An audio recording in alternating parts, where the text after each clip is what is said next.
मेरा भी बीच में स्विमिंग चला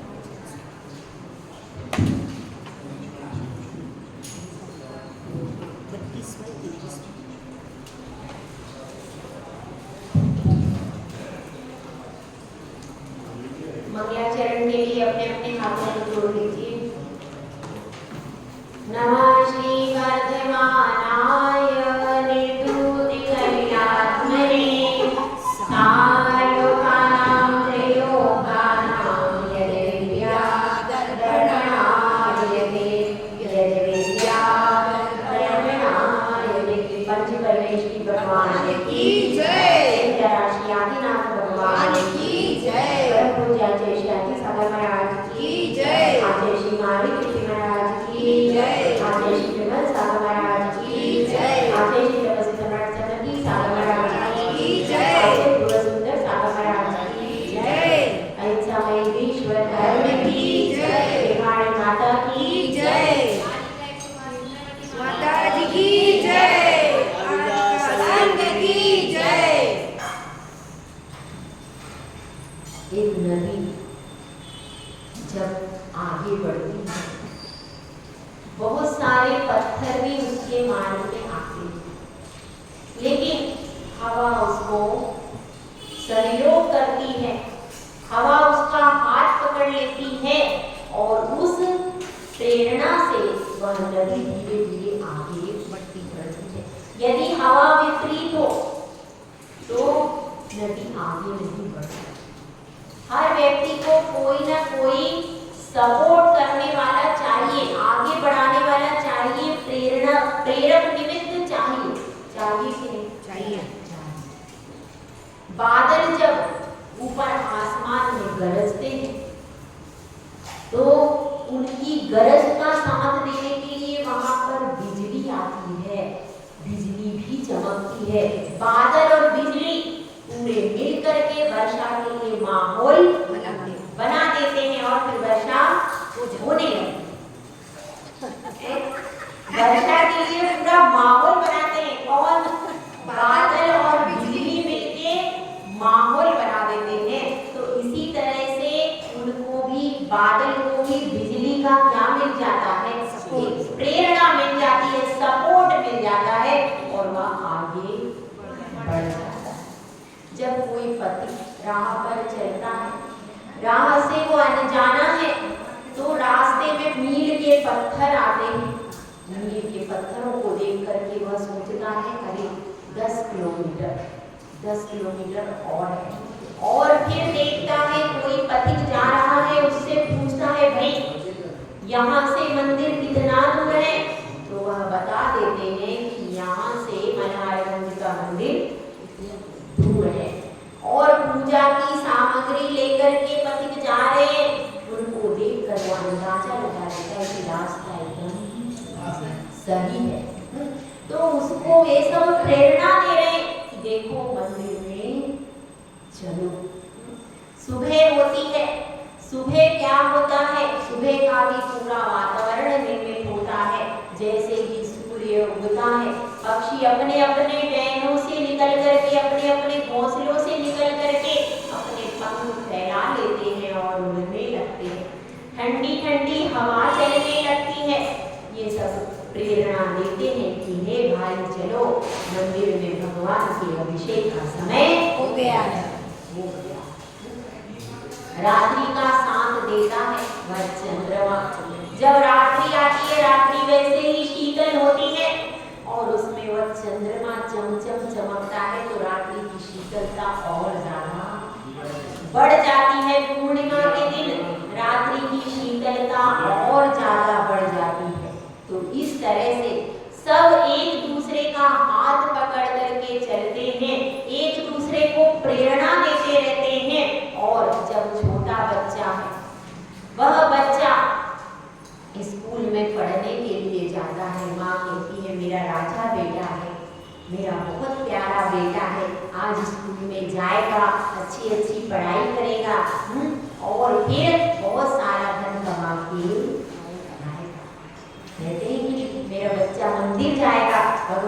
दर्शन करेगा, भगवान बनेगा। अभी बच्चा भगवान नहीं बना, अभी बच्चा पैसे कमा के नहीं लाया, लेकिन उसको प्रेरणा दी जाती है। गुरु होते हैं, वे शिष्यों को प्रेरणा देते हैं। यह मोक्ष मार्ग बहुत अच्छा है, इसी से आत्मा का कल्याण होगा। इस मोक्ष मार्ग पर आगे बढ़ो। एक सैनिक को प्रेरणा दी जाती है, उनका कमांडर प्रेरणा देता है। क्या प्रेरणा देता है? तुम घबराओ मत, यह देश ही हमारा सब कुछ है। इस देश के लिए तुम्हें सर्वस्व न्योछावर करना है। देशभक्ति की मशाल उसके हृदय में जगा देता है, और वह सैनिक देश के लिए कुर्बान होने से भी पीछे नहीं हटता। एक साधु जब समाधि करता है तो साधु को समाधि के लिए आचार्य परमेष्ठी कहते हैं, तुम्हारा इस संसार में कुछ नहीं है, तुम तो आगे बढ़ो, तुम्हारी जगह समाधि है, तुम्हें अपनी आत्मा की राह पर चलना है। यह संसार की राह तुम्हारी नहीं है, तुम तो समाधि का कलश अपने जीवन के मंदिर पर चढ़ाओ। आप सबको चढ़ाना है कि नहीं? कब चढ़ाएंगे? 90 साल के बाद भैया नियम हुआ है। कब का?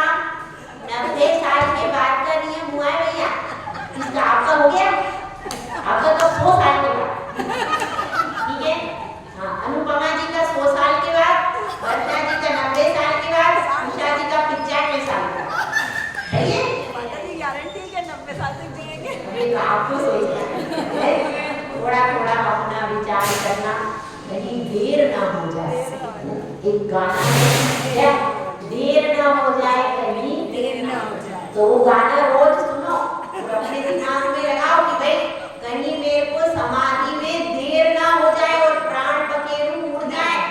उसके बाद मैं सोचूं कि अरे मैं समाधि कर लेती तो अच्छा है, ऐसा ना हो जाए।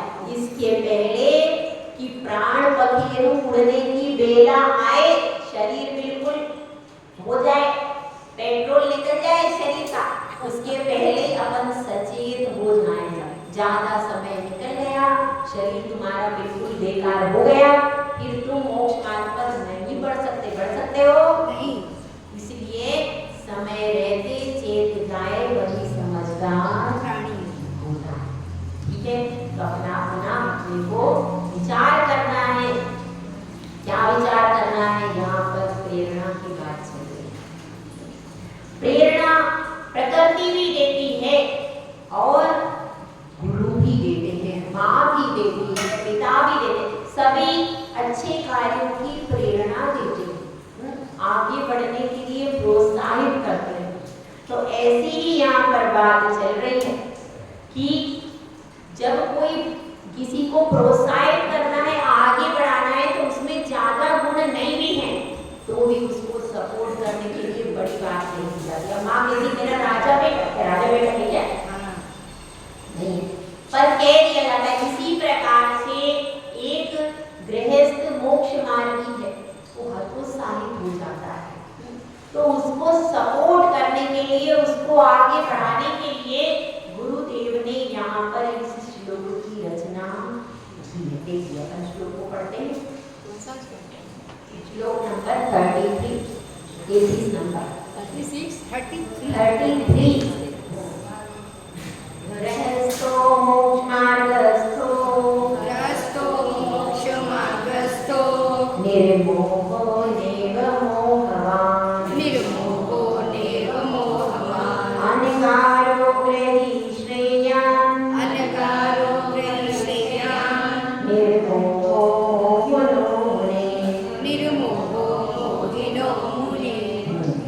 क्या कहा गया है? एक गृहस्थ मोक्ष मार्ग में स्थित है। कौन सा गृहस्थ? निर्मोहो, जिसका मोह जो मोह से रहित है, वह गृहस्थ क्या है? मोक्ष मार्ग में स्थित है। और नेव मोहवान, लेकिन जो मोह से सहित है, ऐसा गृहस्थ मोक्ष मार्ग में स्थित नहीं।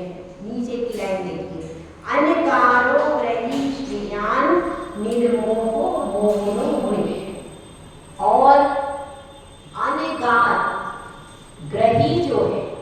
ग्रही मतलब गृहस्थ। गृहस्थ जो है वह उस अनगार, अनगार मतलब जिसने ग्रह का त्याग कर दिया। एक तरफ अनगार मुनि मतलब जिसने घर का त्याग कर दिया, वस्त्र का भी त्याग कर दिया और समस्त परिग्रह का भी त्याग कर दिया। समस्त तो नहीं, 10 प्रकार के परिग्रह का त्याग, ठीक है। ऐसे कोई मुनिराज है, एक तरफ मुनिराज है और एक तरफ गृहस्थ, दोनों की कंपैरेटिव स्टडी चल रही। आप लोग करते हैं कंपैरेटिव स्टडी, तो यहाँ पर कंपैरेटिव स्टडी की है, हालांकि दोनों की कोई कंपैरेटिव स्टडी हो नहीं सकती। तो यहाँ पर गृहस्थ को राजा बेटा कर रहे हैं, राजा बेटा के लिए सपोर्ट किया है और उसमें कहा गया है कि एक ग्रही घर में रहने वाला श्रेष्ठ है। और किससे श्रेष्ठ है? जिसने घर का त्याग कर दिया है ऐसे, लेकिन मोह की ग्रंथि अंदर बैठी हुई है। ऐसे मुनि से जिसकी अंदर मोह की ग्रंथि बैठी हुई है, केवल बाहर से उसने वस्त्रों का त्याग किया है, धन का त्याग किया है, लेकिन अंदर से गांठ बैठी हुई है। तो ऐसे मुनि से वह एक गृहस्थ है जिसके पास मोह नहीं है, वह श्रेष्ठ है। ये तो इसका अर्थ हुआ। अब आप इसको रियल अर्थ समझो इसका। सबसे पहला शब्द क्या दिया?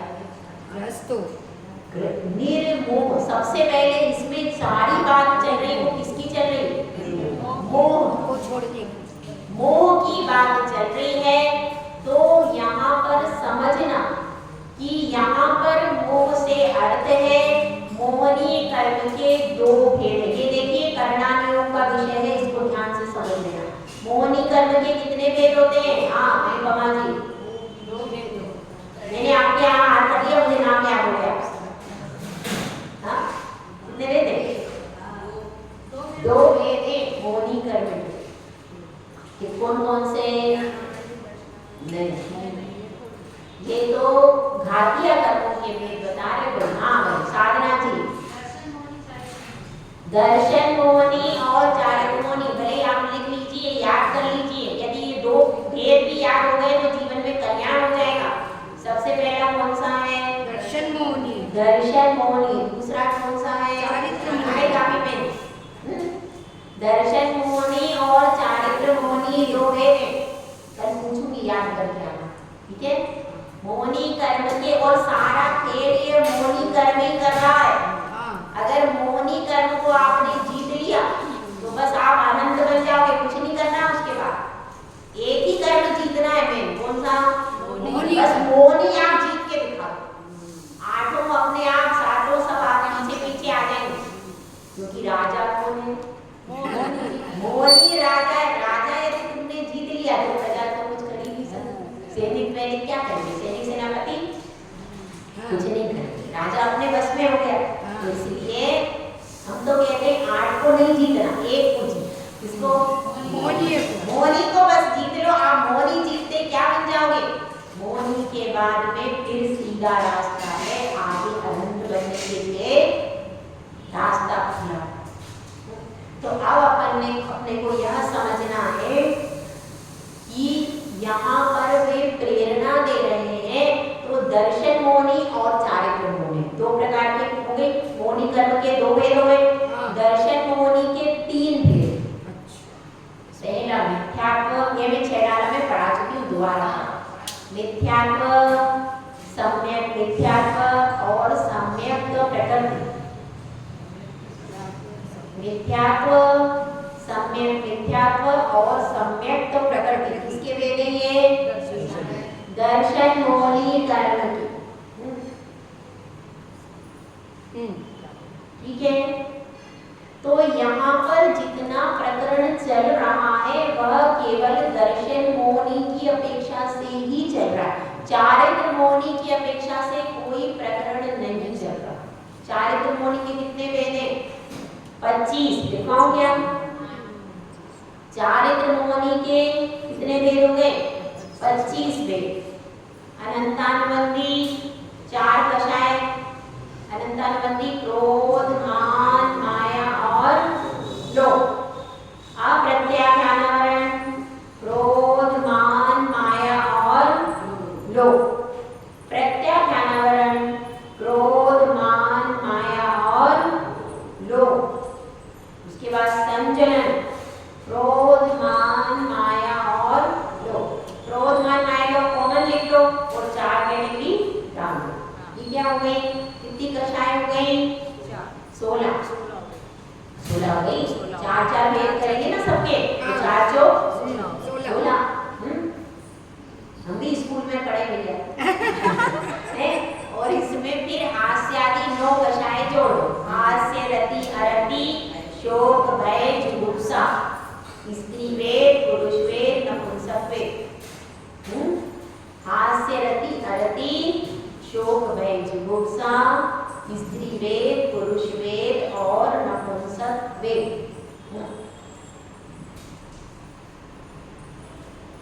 कुसुम जी को तो याद होगा ये सब, याद है? 25 कक्षाएं पहले पढ़ी। 25 कक्षाएं हो गई है। इसमें 3 ऐड कर देना। कौन से 3? मिथ्या। ये तो हो गई 25। इसको क्या कहेंगे? चारित्र मोहनी के इतने भेद हो गए 25। ठीक है, चारित्र मोहनी के 25 हो गए। अब इसमें 3 ऐड कर देते हैं दर्शन मोहनी के। तो दर्शन मोहनी प्लस चारित्र मोहनी कितने हो गए? 28। अब समझ में आया? ये 28 भेद। ठीक है, अब इसमें देखिए अपनी यहाँ पर जो भी चर्चा चल रही है इस श्लोक में, वह किसके भेदों की अपेक्षा चल रही है? केवल दर्शन मोहनी कर्म में नहीं लेना, नहीं तो फिर भटक जाओ। दर्शन मोहनी के ही और उसमें मुख्य रूप से मिथ्यात्व की अपेक्षा से बात चल रही है। दर्शन मोहनी के प्रथम भेद मिथ्यात्व, यहाँ पर मुख्य रूप से मिथ्यात्व की बात चल रही है। क्योंकि जो गृहस्थ है वह केवल दर्शन मोहनी का ही कर सकता है। दर्शन मोहनी का क्षय, उपशम आदि कर सकता है। गृहस्थ चारित्र मोहनी की तो किसी प्रकृति को कर ही नहीं सकता, वो तो केवल मुनिराज ही कर सकते। केवल अनंतानुबंधी 4 की बात है, उतना कर सकता है। गृहस्थ क्या क्या कर सकता है? दर्शन मोहनी का क्षय, दर्शन मोहनी का क्षय करके छायिक सम्यक दर्शन प्राप्त कर सकता। दर्शन मोहनी का उपशम कर सकता। और अनंतानुबंधी 4, इसमें अनंतानुबंधी 4 है ना? हाँ। तो अनंतानुबंधी 4 उसका भी कर सकता है, विसंयोजना रूप ट्रांसफर कर सकता है। अनंतानुबंधी कषाय का भी वह क्षय भी कर सकता है। क्रोध कषाय, अनंतानुबंधी क्रोध, मान, माया, लोभ 4 बताया था ना, तो उसका इतना ही काम है, एक मिथ्यात्व और अनंतानुबंधी 4 कषाय। और सम्यक मिथ्यात्व, सम्यक प्रकृति, यह भी कर सकता है वो क्षय। गृहस्थ क्या क्या कर सकता है? दर्शन मोहनी की 3 और अनंतानुबंधी की 4, इन 7 प्रकृतियों का क्षय कर सकता है। कौन? गृहस्थ। बस इसके आगे की उसके आगे की उसका काम नहीं। ठीक है, समझ में आया? यहाँ पर जो श्लोक आया है वह मुख्य रूप से दर्शन मोहनी और अनंतानुबंधी की अपेक्षा से आया है। यहाँ पर कौन से गृहस्थ की चर्चा चल रही है? जो गृहस्थ होते हुए भी, जो गृहस्थ है लेकिन जिसने दर्शन मोहनी अनंतानुबंधी इनका क्या कर दिया है? उपशम कर दिया। इनका या तो उपशम कर दिया है या क्षय कर दिया है या क्षयोपशम कर दिया।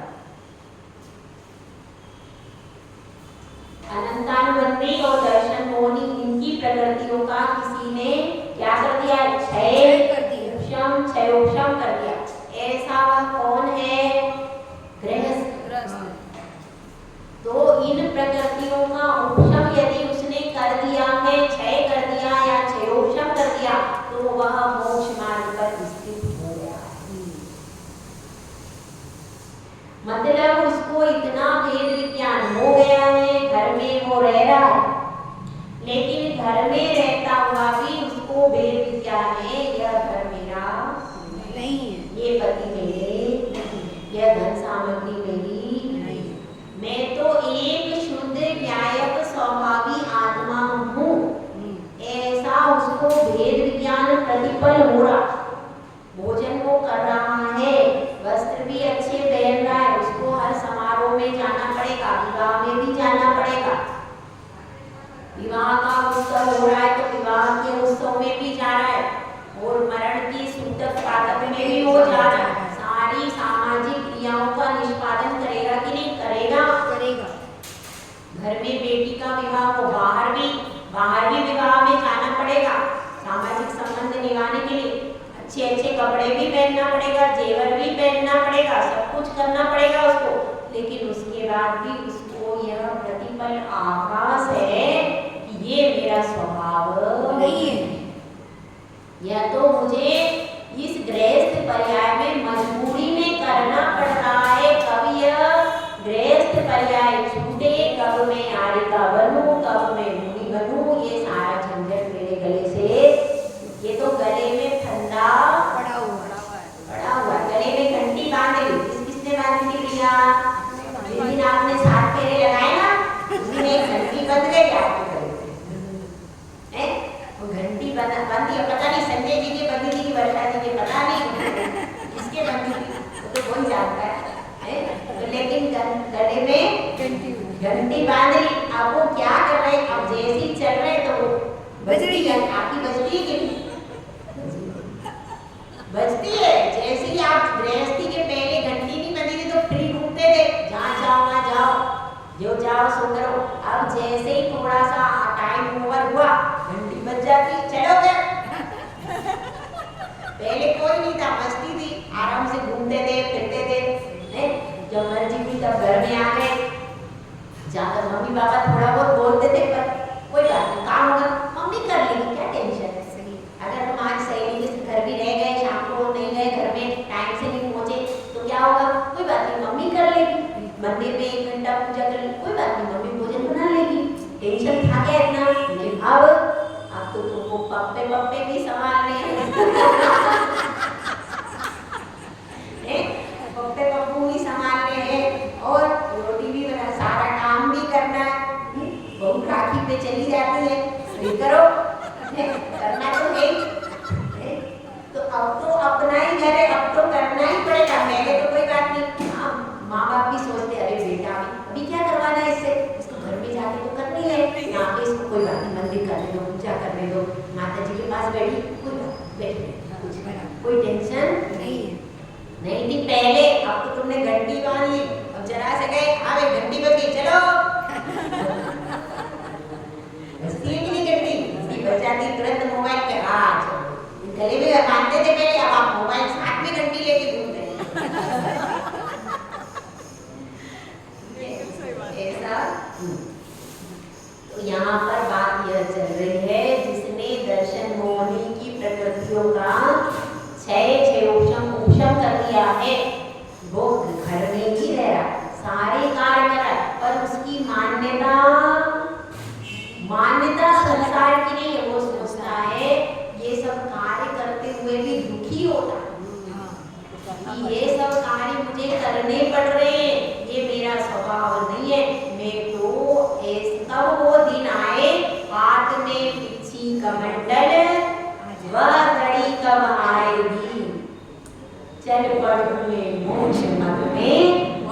उसके मन में संसार नहीं है, शरीर पर वस्त्र है, और शरीर पर वस्त्र है और क्या है, हाथ में धन है, सारी चीजें हैं, लेकिन मन में संसार नहीं।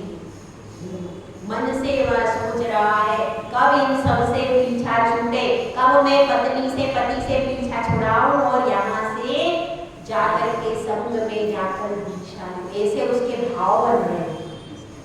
किसके लिस्ट को शाम को आके बता देना, जिसके बन जाए लिस्ट लिख लेगा भैया, इसी परिवर्तन में अपने सबको नाम लिख दिया, ठीक है। ऐसे भाव अपने बनने चाहिए भैया। मेरा भले ही घर में जैसे कमल होता है, कमल कीचड़ के अंदर रहता है, लेकिन उसके अंदर कीचड़ नहीं नहीं, कमल के एक भी पत्ते पे कीचड़ नहीं रहता है, पानी भी नहीं ठहरता, रहता है नहीं। इसी प्रकार से गृहस्थ को रहना चाहिए। ये ही पर ग्रह में न रुचे जो जलते भिन्न कमल है। गृहस्थ है पर घर में रुचि नहीं करता है। रुचि किससे करनी है? रुचि पंच परमेष्टि से उसकी है, रुचि उसकी आत्मा से लगी हुई है। मेरी आत्मा ही मेरा साथी है, मेरे धर्म मेरे पंच परमेष्टि साथी हैं। ये तो 4 दिन का मेला है, 4 दिन के बाद सब इधर उधर हो जाएंगे और मेरा पंछी अगर उड़ गया तो मैं कुछ भी कर नहीं पाऊंगा। इसीलिए मुझे बहुत जल्दी अपनी इन सब से निवृत्ति कर लेनी है। प्रतिपल उसके मन में अपनी दीक्षा और समाधि का विचार चल रहा है। वह कौन है? सम्यक दृष्टि है। अपनी अपनी परिणति का विचार कर लेना कि हमारा मन कहाँ जा रहा है। अगर आपका मन भगवान में जा रहा है, साधु में जा रहा है, तो आप सम्यक दृष्टि। और अगर आपका मन अच्छे खाने पीने के लड्डू, राखी के पेड़ क्या क्या बनते व्यंजन, वो सब व्यंजन खाना और आराम से रहना, कहाँ जाओ घर में से बाहर, ऐसे भाव बन रहे हैं, तो अभी आप क्या सम्यक दर्शन नहीं हुआ। साधु के प्रति पंच परमेष्टि के प्रति उसकी लगन लगी है। मंदिर में वो 1 घंटे बैठा, उसको पता आज मेरा जीवन सफल हो गया, मैं तो मंदिर में बैठता हूँ, यही मेरा जीवन है, वहां पर जाके तो मेरा मरण। ऐसी जिसकी भावनाएं होती है, खाते हुए भी वो खा नहीं रहा, सोच रहा है ये शरीर साधन है, मुझे दीक्षा लेनी है, इसलिए इसको खिला रहा हूं मैं, मुझे खिलाना पड़ रहा है। कब वो दिन आए जब मैं अंजलि में आहार लूं। ऐसी भावनाएं उस गृहस्थ की यहाँ पर बात चली। और वह मुनिराज कैसे है? मुनिराज ऐसे हैं कि जिन्होंने शरीर बाहर से तो सब कुछ त्याग दिया, आत्म में क्या है? पीछी और कमंडल, लेकिन मन से त्याग नहीं है। मन में इंद्रिय सुखों की चाह बैठा है, मन में इच्छा है मैं पैसे इकट्ठे करूं, धन संपत्ति मुझको मिल जाए, ऐसी भावना अंदर से हो। भले ही उनके पास कुछ भी नहीं हो, लेकिन भावना क्या है? इतना पैसा मैं इकट्ठा कर लूं, इतना हो जाएगा तो ये मोटिव है मेरा, ये लक्ष्य, इतने रुपए मुझे इकट्ठा करना है, मेरी 400 करोड़ रुपया मुझे जमा करना है। भावना क्या हो रही है? अंदर से परिग्रह को इकट्ठा करने के भाव है। भोजन मुझे बहुत अच्छा मिलना चाहिए, क्या करूं मैं जिससे मुझे भोजन बहुत अच्छा मिल जाए।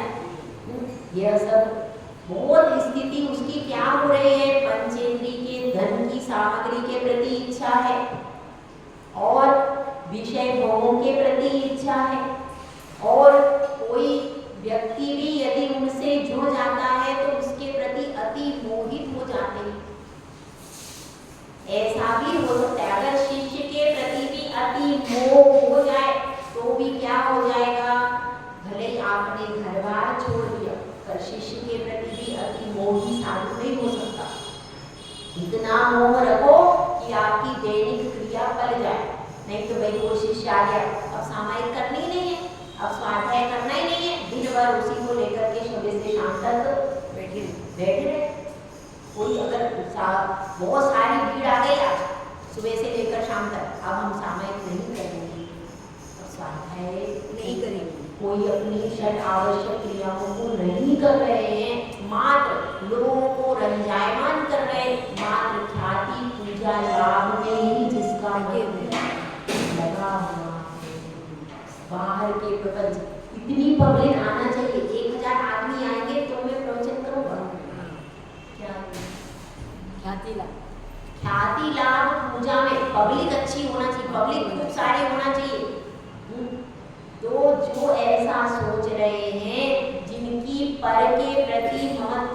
अभी छूटी नहीं। पर के संबंधी विकल्प संकल्प में जिसका प्रतिफल जा रहा है, इतना इकट्ठा करना, इतना ये काम करना, इतना ये काम करना। अरे तुम अपनी आत्मा का काम करने आए हो, दूसरे काम के लिए तो करो या ना करो। तुमने वस्त्र क्यों त्यागे, तुमने घर क्यों त्यागा, तुमने माता पिता क्यों त्यागे? यदि तुमको पैसा देने वाले और पैसा ही इकट्ठा करना था तो फिर घर त्याग करने का क्या फायदा? जो पैसा दे रहा है उनको बहुत अच्छा लग रहा है, उसको कमरे में घंटों घंटों बिठा के रखा है, उसके लिए रात में भी फुल एंट्री है। इसके लिए जिसके पास पैसा है उसके लिए आधी रात को भी अगर वो आ जाएगा, गेट ओपन। और सामान्य पब्लिक के लिए अभी दर्शन अवेलेबल नहीं है, हो रहा है कि नहीं? हाँ, तो वो ऐसे जो है उनमें वो किसके प्रति है? पैसे के प्रति, धन के प्रति। जो धन दे वो अपना है, जो धन नहीं दे वो अपना नहीं है। क्या यह साधु की चर्या है? नहीं। थोड़ा सा विचार कीजिए। जो साधु चर्यावान है उनका विनय कीजिए। तो यहाँ पर बात यह चल रही है, जिन साधुओं का मोह परिग्रह में लगा हुआ है, विकल्प संकल्प बने हुए, बाहर से परे परिग्रह रख रहे हैं या नहीं रख रहे, लेकिन अंदर प्रतिपल उनके मन में यही चल रहा है, इतना इकट्ठा करना है, इतना ये काम करना है। अगर कोई धनिक आ जाता है तो उसको फुल सपोर्ट, और सामान्य व्यक्ति को दर्शन भी नहीं देते। नहीं, ऐसी स्थिति है। जबकि सब श्रावक के समान व्यवहार होना चाहिए कि नहीं? वात्सल्य सबके प्रति होना चाहिए कि नहीं? होना चाहिए। तो ऐसी परिणति जिनके चल रही है, यहाँ पर उन मुनियों की बात है जो कि मोही है। किसी भी वस्तु से हो सकता है, व्यक्ति से हो सकता है, कहीं भी उनके मोह का अंश अभी बाकी, तो उनका मोह का अंश पर द्रव्य के प्रति ममत्व की परिणति छूटी नहीं है। ममत्व की परिणति छूटी, तृष्णा की भावना है। जबकि मुनि को तो जब वस्त्र ही त्याग दिए तब पर से ममत्व की परिणति क्यों रखना? ये सब विचार करना चाहिए कि नहीं करना चाहिए।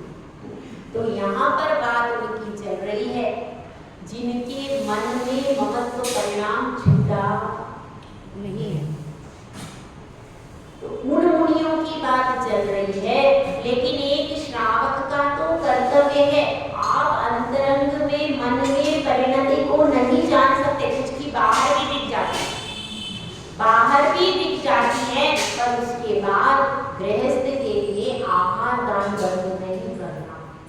आपके लिए तो यही आज्ञा है, जहां पर भी पीछे कमंडल दिखे, पानी पात्र में आहार करने वाले हो, केश लोच करने वाले हो, दिगंबर हो, आपको आहार दान देने में परीक्षा नहीं करना। आहार दान देने के लिए मुनि की परीक्षा नहीं करना। अरे ऐसे ही आप कोई भिखारी हो जाता है उसको भी दे देते हो, सही। मुनि की परीक्षा करो, उसका स्थितिकरण करो, उसको संभाल सकते हो तो संभालो, और नहीं संभाल सकते हो तो भी आहार दान सबके लिए देना ही है। आप अपनी नवदा भक्ति में कमी मत करो, नहीं करना, ठीक है? तो यहाँ पर यही समझना कि गृहस्थ को बताया है कि तुम मोक्ष मार्ग पर हो। क्यों?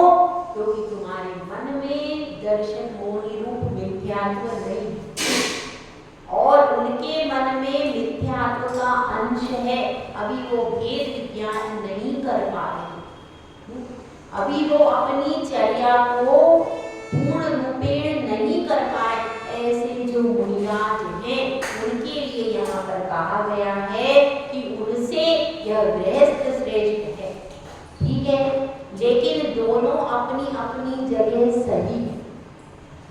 मुनिराज को इससे क्या प्रेरणा मिलती? इससे मुनिराज को भी प्रेरणा मिलती कि मुनिराज को उस मोह की ग्रंथि को निकाल देना चाहिए, ममत्व परिणाम छोड़ देना चाहिए और सबके प्रति समान रूप से आशीर्वाद वात्सल्य की परिणति रखना चाहिए।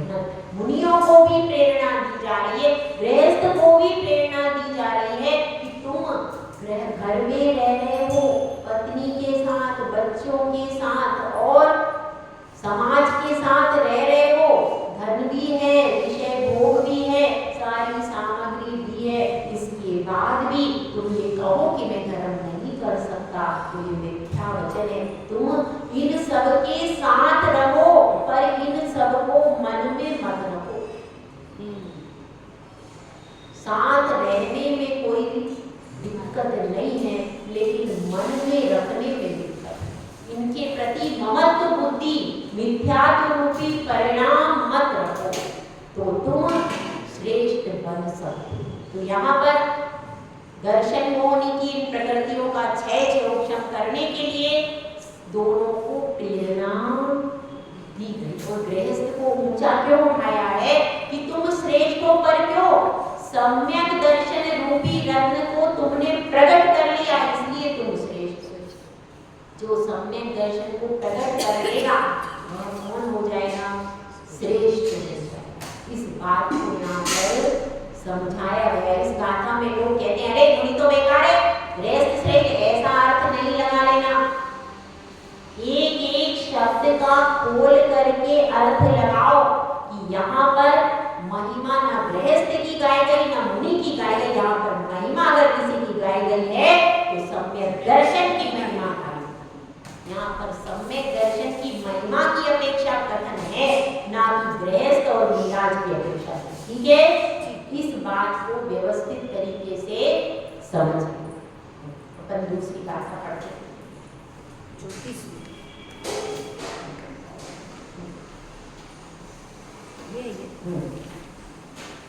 चौतीसवीं गाथा को पढ़ने से पहले अपन थोड़ा सा समझ लेते हैं इसकी भूमिका के रूप में। इस संसार में हर व्यक्ति के दो प्रकार के व्यक्ति होते हैं। कौन कौन से? एक शत्रु होता है और एक मित्र होता है। तो इस कारिका में यह बताया गया है कि वास्तव में हमारा शत्रु कौन है और मित्र कौन है। ना सम्यक् समं किंचित्, न सम्यक् समं किंचित्, त्रैकाले त्रिजगत्यपि, त्रैकाले त्रिजगत्यपि, श्रेयो श्रेयस्मिथ्यात्वसमं, श्रेयो श्रेयश्च मिथ्यात्वसमं, नान्यतनुव्रताम्, नान्यतनुव्रताम्। सम्यक के समान हमारा कोई भी तीन काल में क्या नहीं है? तीन जगत में मित्र नहीं है, मित्र नहीं है, कल्याणकारी मित्र नहीं है। और मिथ्यात्व के समान हमारा इस शरीरधारियों के समझिए आश्रय यानी अकल्याणकारी शत्रु नहीं है। यह यहाँ पर बताया गया। देखिए एक छोटी सी कहानी के माध्यम से पर बात आगे बढ़ाते हैं।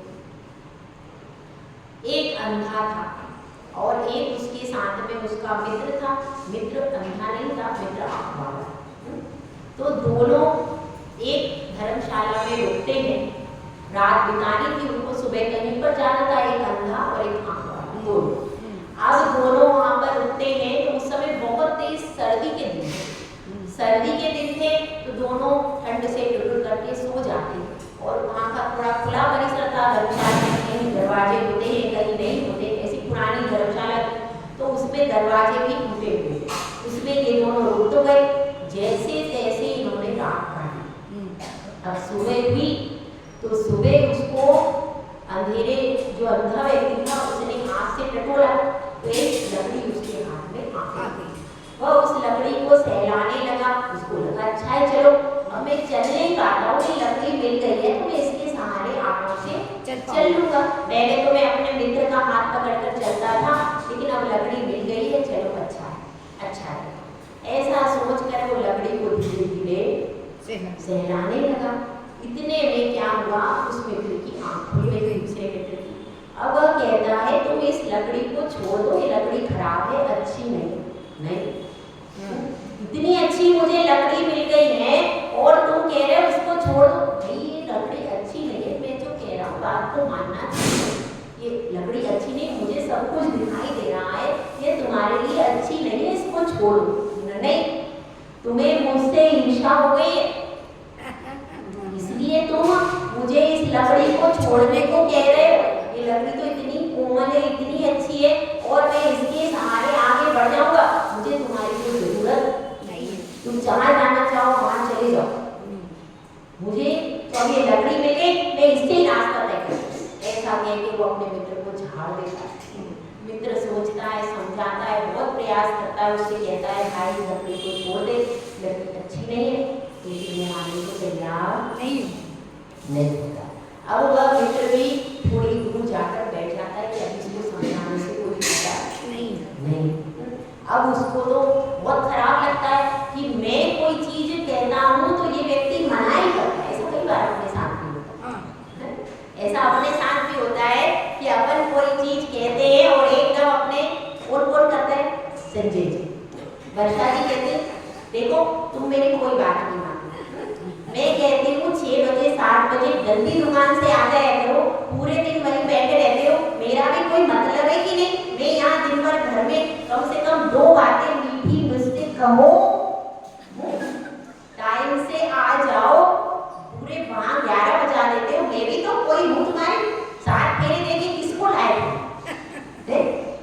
ऐसा कहती है तो क्या कहते हैं, तो वो क्या कहते हैं कि मैं देखो मैं काम से प्रेम करता हूँ, इससे कार्य से उनको प्रेम है तो वो टाइम से नहीं आते। तो इसी तरह से क्या होता है, ये कहती है जल्दी आ जाओ, वो कहते हैं जल्दी नहीं आ पाऊंगा, तो क्या होता है दोनों में विवाद होता है। आपका भी होता है थोड़ा थोड़ा, सबका होता है, शादी के बाद सबका होता है, ऐसा कोई नहीं हो सकता जिसके नहीं होता। एक जाता है पूरब में, दूसरा जाता है पश्चिम में, बीच में बच्चे ताली बजाते, ठीक है, तो ऐसा सब चलता रहता है। तो अब ऐसे समय में अब वो मित्र मानता नहीं, उसको गुस्सा आ रहा था कि ये मेरा मित्र अच्छा नहीं है और ये नहीं है वो नहीं है। तो इस तरह से अब क्या होता है कि थोड़ा सा उजाला होने लगता है। उस समय तो क्या होती है ठंडी, अब ठंडी थोड़ी कम हुई, थोड़ा सा उजाला होता है, धूप होता है, और वो लकड़ी क्या थी, वो तो सरल था, अजगर था, वो कई बार अजगर क्या हो जाते हैं, सिकुड़ जाते हैं। घर क्या हुआ था, ठंड से सिकुड़ गया, बड़ा अजगर था, ठंड से सिकुड़ के लकड़ी जैसा पड़ा था, और अब उसने थोड़ा बहुत सहलाया, उसने हल चलाई और उसने तो डस लिया अजगर ने। क्या हुआ, अब यदि वो मित्र का कहना मान लेता, क्या उसकी मृत्यु होती नहीं होती। तो इसलिए मित्र की पहचान करना बहुत जरूरी है। जो हमें हित का, जो हमारे आत्महित का चिंतन करता है, जो हमें सही सलाह देता है और जो हमें मोक्ष मार्ग में आगे बढ़ाता है, वह हमारा कौन है, सच्चा मित्र। जीवन में सच्चा मित्र मिलना बहुत दुर्लभ है। एक बार सच्चा मित्र मिल जाए, एक मिल जाए, 100 की जरूरत नहीं, एक यदि सच्चा मित्र मिल जाए तो वह आपको पूरे संसार समुद्र से गिराने की सामर्थ्य रखता है। तो ऐसे सच्चे मित्र जो कि अपने साथी का हमेशा साथ दे, तो जैसे कि देखिए अंजन सुंदरी की सखी थी बसंतमाला, वो सच्ची मित्र धीरे, जब उसमें संकट आया, असली मित्र तो वही है जो संकट में साथ दे। जब उसके क्या हुआ, ससुराल से भी उसको निकाल दिया, मायके में गई तो मायके से भी निकाल दिया, कुछ भी धन नहीं, पैसा नहीं, कुछ भी नहीं, और उस समय गर्भावस्था की स्थिति की वो एक कदम भी चलने में समर्थ नहीं थी। ऐसी भीषण परिस्थिति में भी उस बसंतमाला ने उसका साथ दिया, उसका दिया कि नहीं? उसको कहते हैं सच्चा मित्र। इतनी विपत्ति में भी साथ दे, जो विपत्ति में छोड़ के भग जाए वो सच्चा मित्र है क्या? आपका सच्चा मित्र कौन है? वर्षा जी कौन है बताओ? जो हर समय आपके साथ 24 घंटे रहता है, कभी भी छोड़ के नहीं जाता है, आज तक छोड़ के नहीं गया, कौन है? हाँ, ये भी बात। आपकी आत्मा आपका सच्चा मित्र है, हर समय आपको सही सलाह देता है। आज तक अनादि काल से अनंत काल तक आपने उसको दुखी दुख दिया है, उसने कोई आपको, फिर भी वो आपके साथ रहता है। आपने तो क्या दिया उसको? कुछ भी नहीं दिया ना। आपने उसको धन दिया, ना भोजन दिया, ना पानी दिया, ना कुछ अच्छा उसके साथ किया। मिथ्या दृष्टि बन के भटकते रहे, तो भी उसने आपको सपोर्ट किया, आपका साथ दिया। ऐसी हमारी सच्ची हितकारी कौन है? आत्मा। आत्मा। तो अब वह समय आया है जब हम इस सच्चे हितकारी आत्मा का हित कर सकते। अब आपको दिगंबर धर्म मिला है, अब आपको वीतरागी धर्म की, गुरु की, देव की शरण मिली। इस समय पर आप यदि चाहो तो इस अपने सच्चे मित्र का हित कर सकते। फिर आगे आपको यह वातावरण मिले, आगे तो अनंत काल तक आप दुखी दुख देते रहोगे इसको, आत्मा। अब यह समय आया है, इस समय पर अपनी आत्मा रूपी मित्र का हित आप कर सकते हो। अब चूक गए तो फिर क्या होता है? डाल का चूका बंदर, डाल पर यदि बंदर को छलांग लगानी हो और बंदर चूक जाए तो क्या होगा? गिर जाएगा। और जब फसल आनी हो, जब फसल बीज बोने का समय हो और तब किसान चूक जाए, क्या होगा? उसकी फसल नहीं हो। और जब परीक्षा हो तब छात्र चूक जाए, क्या होगा? फेल हो जाए, फेल हो जाए। इसी तरह से यह भी बहुत मूल्यवान समय है। इस समय पर यदि आप चूक गए तो फिर आगे यह मनुष्य पर्याय हो सकता है 2000 सागर के लिए मिलती, हो सकता है आपके 16-48 भव के लिए मिलती, हो सकता है आपका अंतिम भव हो। यदि इस अंतिम भव में आप चूक गए तो वापस निगोद में चले जाओगे, याद रखना। इसी भव को अपने को क्या बना लेना है? इसी भव में चिंतामणि रत्न तुल्य इस मनुष्य पर्याय का सही सदुपयोग करके और इससे अपनी आत्मनिधि को पाने का पुरुषार्थ करना है, सम्यक दर्शन को प्राप्त कर लेना है। कब? प्रियंची की तरह। आप कौन से करोगे? हाथी में, एक सिंह में, एक गाय में, एक हाथी में, एक सिंह में, एक गाय में। आप कौन सी में करोगी? कोई ऑप्शन? आपको सुनती किस में करेंगी? हाथी में? जो भी आपको पर्याय पसंद हो उसमें अपना चुनाव करके सुंदर सा पसंद का ऑप्शन